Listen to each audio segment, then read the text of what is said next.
ভগবান অমূল্য রতন। ভগবানের দেখা বা আশীর্বাদ পাইয়া মানুষ যে অসীম আনন্দ পাইয়া থাকে, সেই আনন্দ তার চিরকাল থাইকা যায়।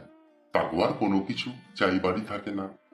সেই তুলনায় পৃথিবীর ধনরত্ন কাছে যত বড় বা বেশি হোক না কেন, সেই সম্পদের ক্ষমতাও সীমাবদ্ধ হইতাছে। তাই সর্বদা নাম করিবে, নামই সকল অভাব দূর কইরা দেয়। নাম মনকে স্থির করিয়া দেয়।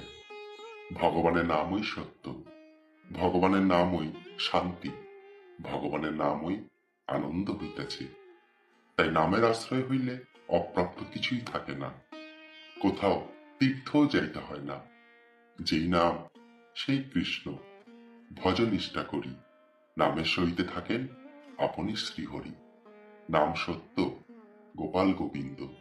এই নামের সেবক হইলে শ্রীযুক্ত হয়।